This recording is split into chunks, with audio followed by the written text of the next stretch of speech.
Hello students.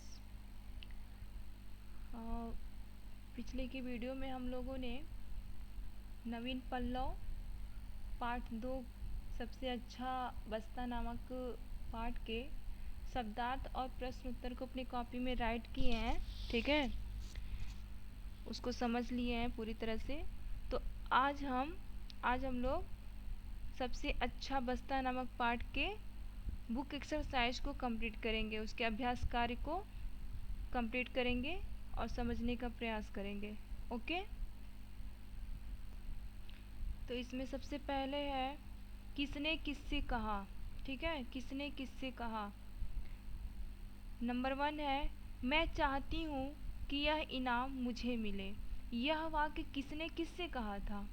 तो यह वाक्य यशोदा ने अपनी माँ से कहा था। ठीक है, तो इसका आंसर होगा यशोदा ने अपनी माँ से कहा।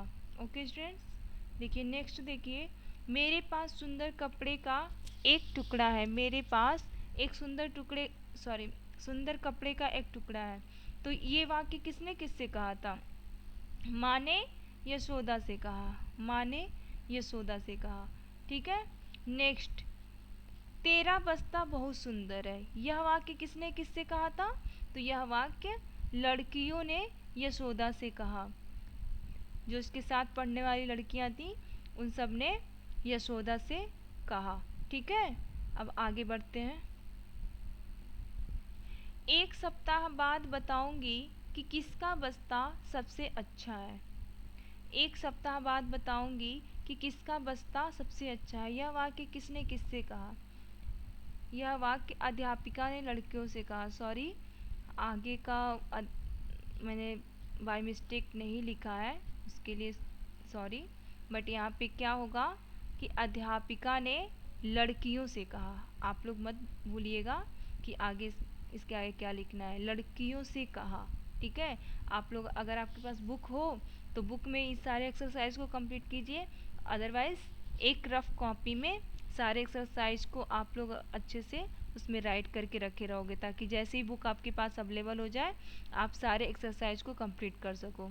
ठीक है, तो ये जो 4 नंबर है, एक सप्ताह बाद बताऊंगी कि किसका बस्ता सबसे अच्छा है, उसका आंसर होगा अध्यापिका ने लड़कियों से कहा। ओके स्टूडेंट्स, चलिए नंबर 5 है तुम्हारा बस्ता कहाँ है। यह वाक्य किसने किससे कहा?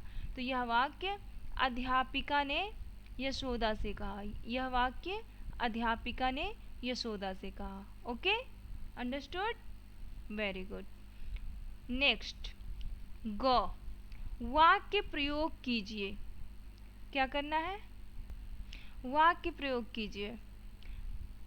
बड़े चाव से, इस शब्द का आपको एक वाक्य बनाना है। ठीक है, सॉरी, ऐसा वाक्य बनाइए जिसमें ये शब्द आ जाए और इस शब्द से सही अर्थ वाला वाक्य बने।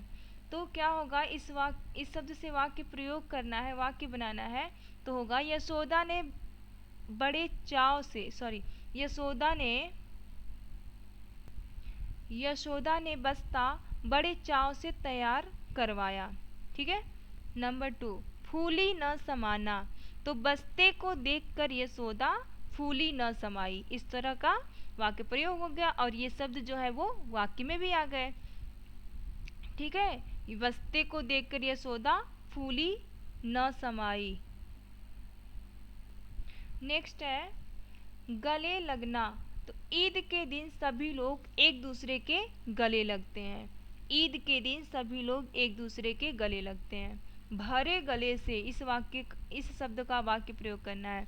तो हो जाएगा अध्यापिका ने भरे गले से फैसला सुनाया। ठीक है, नंबर 5, प्रसन्नता का ठिकाना न होना। तो वाक्य प्रयोग होगा इनाम पाकर यशोदा की प्रसन्नता का ठिकाना न रहा। जितने भी वाक्य प्रयोग मैंने किया है वो सब आपके पाठ से ही किया है। ठीक है, पाठ से ही वाक्य बना करके यहाँ पे मैंने राइट किया है। इसके अलावा ये जो शब्द दिए गए हैं, गले लगना, भरे गले से, इस तरह के अगर शब्द आ जाए और इसका वाक्य प्रयोग करना हो तो ज़रूरी नहीं है जो मैंने यहाँ पे राइट किया है, करवाया है, जिसके बारे में बता रही हूँ वही आप राइट करो। इससे कोई और भी वाक्य प्रयोग कर सकते हो, कोई और भी वाक्य बना सकते हो, लेकिन ऐसा वाक्य बनाना जिसका सही अर्थ निकले। ठीक है, इन शब्दों का प्रयोग हो और उसका सही अर्थ हो, सटीक हो। समझ में आया? चलिए अब आगे बढ़ते हैं हम लोग व्याकरण बोध पे, बोध की तरफ। ठीक है, व्याकरण बोध क्या है? विशेषण विशेष से अलग कीजिए। यहाँ पे कुछ शब्द दिए गए हैं, उसमें से हमें छांटना है कि कौन उसमें से विशेषण शब्द है और कौन इसमें विशेष्य है। तो इसको विशेषण और विशेष्य को अलग करने से पहले हमें ये जानना है कि विशेषण किसे कहते हैं और विशेष्य किसे कहते हैं। तो विशेषण किसे कहते हैं? संज्ञा या सर्वनाम की विशेषता बताने वाले शब्दों को विशेषण कहते हैं। और विशेष्य किसे कहते हैं? कि विशेषण शब्द जिस संज्ञा सर्वनाम की विशेषता बताते हैं वो विशेष्य कहलाते हैं। ठीक है, समझ में आया? चलिए अब आगे बढ़ते हैं। यदि यह सुंदर गुड़िया, तो हमने अभी पढ़ा है कि संज्ञा या सर्वनाम की विशेषता बताने वाले शब्दों को विशेषण कहते हैं। तो गुड़िया, गुड़िया की विशेषता बता रहा है, गुड़िया कैसी है? सुंदर है। तो इसलिए सुंदर शब्द क्या हो जाएगा? ये विशेषण हो जाएगा और विशेष्य क्या हो जाएगा? गुड़िया। ठीक है, इसी तरह मनोहर, मनोहर हो जाएगा विशेषण और फूल जो हो जाएगा वो विशेष्य हो जाएगा। इसी प्रकार निर्बल बुढ़िया में निर्बल विशेषण और बुढ़िया विशेष्य। हजारों आशीर्वाद, तो हजारों हो जाएगा विशेषण और आशीर्वाद हो जाएगा विशेष्य। इसी प्रकार अच्छा बस्ता, तो अच्छा बस्ता अच्छा है। ठीक है, तो बस्ते की विशेषता बता रहा है तो बस्ता विशेष्य हो जाएगा और अच्छा शब्द जो है वो विशेषण हो जाएगा। ठीक है, समझ में आया विशेषण और विशेष्य को अलग अलग करना? ठीक है, अगर इस तरह इसके अलावा भी कोई भी शब्द आ जाए और उसमें विशेषण विशेष्य छांटना हो तो आप आसानी से कर सकते हो ऐसा, अगर समझे रहोगे तो। ठीक है, चलिए आगे बढ़ते हैं हम लोग। दो दो पर्यायवाची शब्द बनाइए। ठीक है, दो दो पर्यायवाची शब्द हमें लिखना है यहाँ पे। तो माँ, पर्यायवाची शब्द किसे कहते हैं? समान या एक जैसे अर्थ बताने वाले शब्दों को पर्यायवाची शब्द कहते हैं। तो माँ के लिए दो पर्यायवाची शब्द लिखना है, तो एक हो जाएगा माता और दूसरा हो जाएगा जननी। ठीक है, इसी प्रकार पुस्तक है तो पुस्तक का हो जाएगा किताब। ठीक है, और दूसरा पर्यायवाची शब्द हो जाएगा विद्यासागर।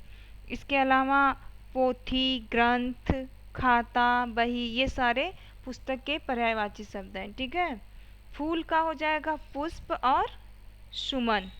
ठीक है, उसके बाद लहू का हो जाएगा पर्यायवाची शब्द रक्त और खून। ठीक है, आँख का हो जाएगा नेत्र और नयन। इसके अलावा भी बहुत सारे पर्यायवाची शब्द हैं, लेकिन आपको यहाँ पे दो दो पर्यायवाची शब्द ही लिखने हैं। तो इस तरह आपका पर्यायवाची शब्द भी कंप्लीट हो जाएगा। ठीक है, उसके बाद है शब्दों को शुद्ध कीजिए। यहाँ पे कुछ अशुद्ध शब्द हैं जिसके अक्षर मात्रा अलग गलत दिए गए हैं, उसको शुद्ध करके लिखना है। मैंने ऑलरेडी लिख दिया है, बस आपको समझना है और उसको याद करके रखना है अपने दिमाग में। निधर्न लिखा है तो इसका सही शब्द होगा निर्धन। अध्यापिका में बड़ी की मात्रा लगाई गई है, लेकिन यहाँ पे सही शब्द होगा अध्यापिका, छोटी की मात्रा। निरीक्षण, निरीक्षण।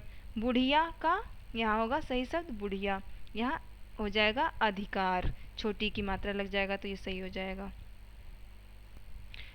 मौखिक उत्तर दीजिए। मक्खियों से कौन सा रोग फैलता है? तो मक्खियों से मलेरिया रोग फैलता है। स्काउटिंग के जनक कौन है? Robert Stephenson Smyth Baden Pavel.